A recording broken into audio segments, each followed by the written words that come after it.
Bagaimana cara mengatasi futur di dalam ibadah dan belajar? Baik, yang pertama adalah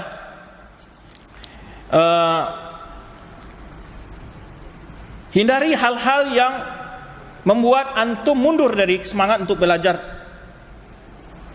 Ya, terlalu banyak olahraga, terlalu banyak memainkan HP, penyebab itu.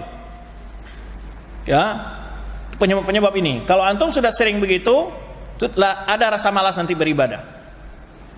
Maka jangan berikan celah untuk hal itu. Ketika azan cepat ke masjid, jangan masih belum qomat nih, masih main HP dulu. Kan gitu biasanya, masih balas WA atau apa, kan gitu. Ini contohnya ini, banyak begitu. Kita undur-undur dulu. Nah, coba antum lakukan setiap azan atau sebelum azan antum sudah berwudu, datang ke masjid. Selalu dilakukan dengan semangat. Karena sedikit demi sedikit, la yazalu qaum yata'akharu kata Rasulullah at-ta'akharhumullah. Seseorang selalu lambat-lambat dari salat, dia akan benar-benar dilambatkan Allah Subhanahu wa taala. Maka hindari perkara-perkara yang membuat kita lalai dari ketaatan itu, membuat kita malas di ketaatan itu. Yang kedua adalah yaitu ingat bahwa keutamaan melakukan ketaatan itu adalah besar insya Allah Subhanahu wa taala. Masa muda adalah masa yang terbaik untuk beribadah. Perkataan dari Hafsah binti Sirin, saudara dari Muhammad bin Sirin, seorang tabi'iyah, apa kata dia? Innamal amalu fi syabab. Innamal amalu fi syabab. Amal itu adalah saat muda. Kalau sudah tua, udah banyak uzurnya tuh. Maka dia katakan innamal amalu fi syabab. Sehingga masa muda ini menjadi muda. Jika diisi dengan banyak ibadah, menjadi salah satu orang mendapat naungan di surga kelak, di akhir kelak. Sab'atun yudhillumullahu ma ila dhilla ila dhilluh, di antara syabun nasya'a fi ibadatillah. Dan menyia-nyiakan masa muda ini menjadi pertanggungjawaban di akhir kelak. Lan tazula qadama 'abdin aw la tazulu kalau ma'abdi yaumil qiyamah hatta yas'ala arba. Tidak akan melangkah seorang di akhir kelak sampai bertanggungjawabkan 4 hal. Di antaranya ansyababi fima abla. Masa muda di mana dihabiskan. Ini masa muda adalah masa yang sangat-sangat produktif. Kenapa?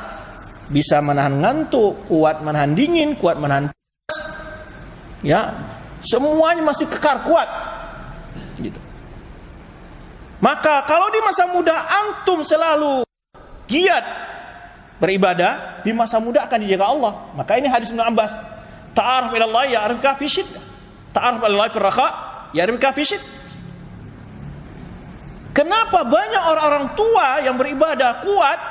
Karena di masa muda dia sudah menjaga demikian. Allah jaga dia.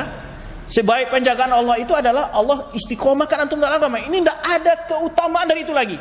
Tidak ada kelebihan nikmat dunia dari segala apa yang ada, istiqomah dalam agama ini.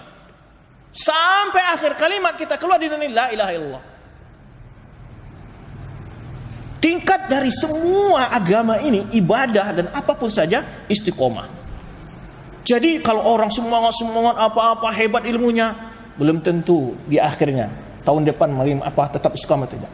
Maka yang paling penting dalam hidup adalah istiqomah. Maka oleh sebab itu kita minta dalam setiap rakaat salat.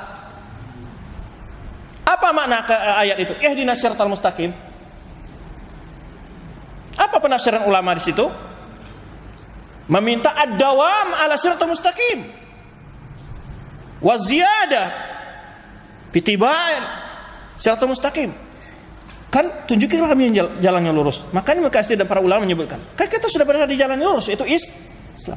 Tapi dalam Islam ini kan ada amal. Maka kita minta kepada Allah ditunjuki untuk rajin beramal. Kemudian apalagi istiqomah di atas kebenaran ini, di atas jalan lurus ini. Maka sebetulnya ihdinas siratal mustaqim adalah ad-dawamu 'alaiha. Ingat waktu membaca ini adalah meminta selalu ada di atas jalan benar ini. Inilah itu. Makanya pentingnya istiqomah itu. Tidak ada yang paling berharga dalam beragama dari istiqomah.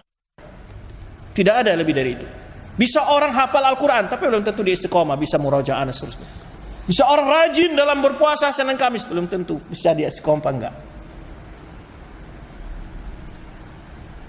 Makanya yang paling berat adalah istiqomah. Dan itulah lubuddin, kunci agama ini istiqomah. Tidak ada lebih dari itu. Tapi untuk mencapai istiqomah dengan ilmu, dengan amal, dengan sabar, ya, dengan ilmu menambah keyakinan selalu, dengan sabar untuk memperkuat semangat mengamalkan ilmu itu. Demikian wallahu a'lam bishawab.